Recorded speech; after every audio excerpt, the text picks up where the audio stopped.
JEE main ఫలితాల్లో ముగ్గురు తెలంగాణ విద్యార్థులతో 100% తో తెలంగాణ ఫస్ట్ నారాయణదే. ఐపీఎల్ 2026 లో భాగంగా 48వ మ్యాచ్ ఢిల్లీ వర్సెస్ చెన్నై ఆడబోతుంది. ఢిల్లీ వేదికగా జరగబోతున్న ఈ మ్యాచ్లో రెండు జట్లు ఏ రకంగా ప్రదర్శన చేయబోతున్నాయి, ఎవరు గెలిచే అవకాశం ఉంది, రెండు జట్ల బ్యాటింగ్ బలాబలాలు, బౌలింగ్ బలాబలాలు ఏంటో తెలుసుకునేటువంటి ప్రయత్నం చేద్దాం. మనతో పాటు స్పోర్ట్స్ అనలిస్ట్ సిహెచ్ వెంకటేష్ గారు జాయిన్ అవుతున్నారు. సార్ నమస్తే. సార్ నమస్తే సాయి. సార్, ఇరు జట్లకు కీలక మ్యాచ్ అని చెప్పొచ్చు. 9-9 ఆడారు, 8-8 పాయింట్లతో ఉన్నారు. ఎవరు ఓడిపోయినా క్లిష్టంగా ఎలిమినేషన్కి మారుతారు, గెలిస్తే ప్లే ఆఫ్స్కి దగ్గరగా వెళ్తారు. ఎలా ఉండబోతుంది ఈ మ్యాచ్? మీరు చెప్పినట్టుగా రెండు టీమ్స్ కి మస్ట్ విన్ మ్యాచ్ ఇది. ఎందుకంటే వాళ్ళు చాలా క్రూషియల్ స్టేజ్ లో ఉన్నారు. 5 టీమ్స్ ఏమో 12 అంతకంటే ఎక్కువ పాయింట్స్ తో చాలా ముందు ఉన్నాయి. వాళ్ళతో పోటీ పడాలంటే ఇక్కడ నుంచి ప్రతి మ్యాచ్ గెలవాలి, మంచి మార్జిన్ తో కూడా గెలవాలి. సో వాళ్ళ టాస్క్ చాలా టఫ్ టాస్క్. బట్ ఈ మ్యాచ్ గెలిస్తే, అదే ఫామ్ కంటిన్యూ చేస్తే డెఫినెట్ గా వీళ్ళు కూడా రేస్ లో ఉండే అవకాశం ఉంది, ప్లే ఆఫ్స్ రేస్ లో ఉండే అవకాశం ఉంది. లాస్ట్ మ్యాచ్ రెండు టీమ్స్ కూడా గెలిచాయి, వాళ్ళ లాస్ట్ మ్యాచెస్ గెలిచాయి కాబట్టి కొంచెం వాళ్ళ 11 కూడా సెట్ అయినట్టుగా ఉంది, అటు ఢిల్లీకి కానీ ఇటు చెన్నై కానీ.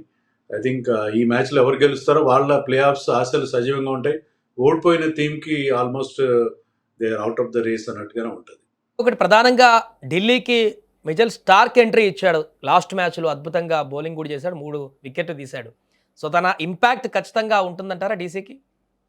డెఫినెట్గా ఉంటుంది. Starc is a world class bowler. అతను వచ్చి రావడంతోనే he has created that impact. ఎందుకంటే చాలా కాలం క్రికెట్కి దూరంగా ఉన్నా సరే రాగానే వచ్చి 3 వికెట్లు తీయడం. సో అతను ఎప్పుడైతే వచ్చాడో, టీంలో వచ్చి చేరాడో, అతను వాళ్ళకి ఒక ఎక్స్ ఫ్యాక్టర్గా మారే అవకాశం ఉంది. తర్వాత ఇంకొక గుడ్ న్యూస్ ఏంటంటే ఢిల్లీకి లుంగి ఎన్గిడి మనకు తెలుసు, పంజాబ్తో ఆడిన మ్యాచ్లో అతను క్యాచ్ పట్టే ప్రయత్నంలో కింద పడి హెడ్ ఇంజరీ అయింది. సో చాలా కాలంగా అతను క్రికెట్కి దూరంగా ఉన్నాడు. ఇప్పుడు అతను పూర్తిగా కోలుకొని అతను కూడా ఫుల్గా ఫిట్గా ఉన్నాడు తెలుస్తుంది.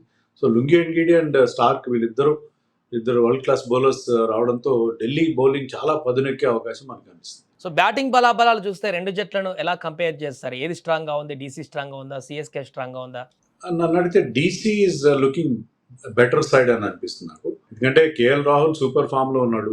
నిశంక కూడా లాస్ట్ మ్యాచ్లో మళ్ళీ ఫామ్ అందుకున్నాడు. ప్లస్ నితీష్ రాణా మొదట్లో అతను టీంలో పెట్టారు, తర్వాత డ్రాప్ చేశారు. మళ్ళీ రిటర్న్ అయిన తర్వాత he is batting wonderfully well. Strike rate కూడా చాలా హైగా ఉంది, 180 స్ట్రైక్ రేట్తో ఆడుతున్నాడు. చాలా అగ్రెసివ్ ఇంటెంట్తో ఆడుతున్నాడు అతను. సో నితీష్ రాణా తర్వాత late down the order Stubbs కానీ, తర్వాత అశుతోష్ శర్మ లాంటి వాళ్ళు వీళ్ళందరూ ఉన్నారు కాబట్టి ఢిల్లీ బ్యాటింగ్ ఇప్పుడు మచ్ స్ట్రాంగర్గా ఉంది. Even Mitchell Starc also can bat. So వాళ్ళ బ్యాటింగ్ ఇప్పుడు బాగా స్ట్రెంథెన్ అయిందని చెప్పుకోవాలి. చెన్నై బ్యాటింగ్ కూడా బాగానే ఉంది. ముఖ్యంగా వాళ్ళ కెప్టెన్ రుతురాజ్ ఫామ్లోకి వచ్చాడు, ఓకే. కానీ ఇంకా డెవల్ బ్రవిస్ అండ్ శివం దుబే లాంటి వాళ్ళు పూర్తి స్థాయి ఫామ్ అందుకోలేదు. సంజు శాంసన్ కూడా కొన్ని మ్యాచ్లు బాగా ఆడతారు, కొన్ని మ్యాచ్లో అతను ఫెయిల్ అవ్వడం కూడా మనం చూస్తాం.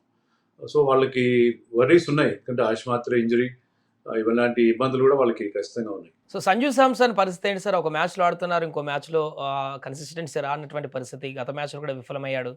ఈ మ్యాచ్లో ఏమన్నా ఇంపాక్ట్ చూడొచ్చా సంజు శాంసన్ నుంచి?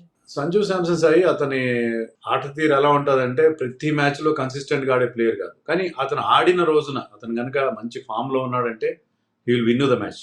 అలాంటి ఒక ఇంపాక్ట్ఫుల్ ఇన్నింగ్స్ ఆడతాడు. సో ఎంత టఫ్ సిచ్యుయేషన్లో అయినా, ఎలాంటి టఫ్ బౌలింగ్ అయినా ఎదుర్కొని అతను బ్రహ్మాండమైన విజయాలు అందిస్తాడు. మనం వరల్డ్ కప్లో కూడా అదే చూసాం. సో అతని ఇంపాక్ట్ అనేది అలా ఉంటుంది. So I think that way Sanju Samson ఎప్పుడు కూడా ఒక కీ మెంబర్ ఈ టీంకి అని చెప్పాలి. మనం నిన్న కూడా చూసాం, నికోలస్ పూరన్ 8 మ్యాచ్లు ఫెయిల్ అయ్యి 9వ మ్యాచ్లో 300 స్ట్రైక్ రేట్తో ఆడి గెలుపు బాట్కి తీసుకెళ్ళాడు ఆల్మోస్ట్. బౌలింగ్ విభాగంలో ఎలా చూడొచ్చు సార్? డీసీ చెన్నైలో రెండు టీంలలో ఉన్నటువంటి బౌలర్స్ని కంపేర్ చేస్తే ఏది స్ట్రాంగ్గా ఉందని చెప్పొచ్చు? బౌలింగ్ డెఫినెట్గా Delhi is much stronger team. మనం చెప్పుకున్నట్టుగా స్టార్క్ అండ్ ఎన్గిడితో పాటు నటరాజన్ యార్కర్స్ ఎంత బాగా వేస్తాడు, బ్యాక్ ఎండ్లో ఎంత మంచి బౌలింగ్ చేస్తాడో మనకు తెలుసు.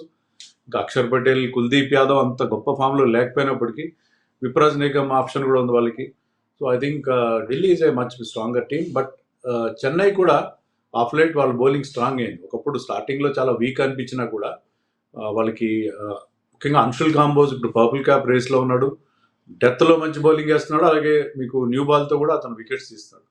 ప్లస్ జేమీ వార్టన్ బ్యాక్ ఎండ్లో చాలా మంచి బౌలింగ్ వేస్తున్నాడు.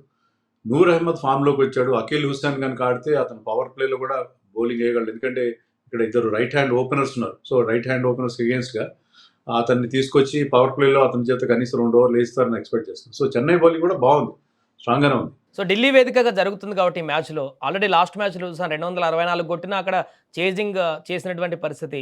ఈసారి కూడా ఈ మ్యాచ్లో కూడా పరుగుల వరద పారేటువంటి అవకాశం ఉంది అక్కడ. డెఫినెట్గా Delhi is one of those grounds ఈ ఐపీఎల్లో కంటిన్యూస్గా అక్కడ హై స్కోర్స్ రావడం మనం చూస్తున్నాం. ఆ గ్రౌండ్ డైమెన్షన్స్ కూడా చిన్న గ్రౌండ్ అది, కాబట్టి మీకు ఈజీగా సిక్స్లు కొట్టే అవకాశం ఉంటుంది. Even straight boundaries, square boundaries అన్నీ కూడా చిన్నగా ఉంటాయి. సో మిస్ హిట్ కొట్టినా కూడా అది బౌండరీ లేని దాటిపోయే అవకాశం ఉంటుంది. హై స్కోరింగ్ మ్యాచ్ చూసే అవకాశం ఉంటుంది. మీరు ఇలాంటి పిచ్ల పైన 230, 240 చేసినా కూడా దాన్ని డిఫెండ్ చేసుకున్నారని గ్యారంటీ ఉండదు. సో అనదర్ హై స్కోరింగ్ అనుకుంటాను. నిన్న కూడా ఒక మ్యాచ్ చూసాం, 228 చేసిన టీం ఆ స్కోర్ని డిఫెండ్ చేసుకోలేకపోయింది ఎల్ఎసి. So similar situation might happen today also. ఫైనల్గా ఎవరికి ఫేవర్ ఉందంటే ఏం చెప్తారు సార్? రెండు జట్లలో ఏది గెలిచేటువంటి అవకాశాన్ని చూడొచ్చు ఈ మ్యాచ్లో? నన్ను అడిగితే ఢిల్లీకి స్లైట్ అడ్వాంటేజ్ ఉందని చెప్తాను. ఎందుకంటే స్టార్క్, ఎన్గిడి లాంటి బౌలర్స్ ఉన్నారు కాబట్టి. రాహుల్ ఫామ్లో ఉన్నాడు, నితీష్ రాణా, వీళ్ళందరూ బాగా ఆడుతున్నారు, ఫామ్లో ఉన్న ప్లేయర్స్ ఉన్నారు కాబట్టి I think Delhi has a slight advantage. Home advantage కూడా వాళ్ళకి కలిసి వస్తుంది అని అనుకుంటున్నాను. Thank you so much sir. అది మొత్తానికి డీసీ వర్సెస్ సిఎస్కే మధ్య జరగబోతున్నటువంటి మ్యాచ్లో స్లైట్గా డీసీ ఫేవర్గా ఉన్నప్పటికీ కూడా ఒక మంచి పరుగుల వరద అయితే పారేటువంటి అవకాశం ఢిల్లీ వేదికగా కనపడుతుంది. ఈ మ్యాచ్లో మరి గెలుపు చాలా ఇంపార్టెంట్ అయినటువంటి ఇరు జట్లకు ఎలా ప్రదర్శన చేస్తాయనేది చూడాలి.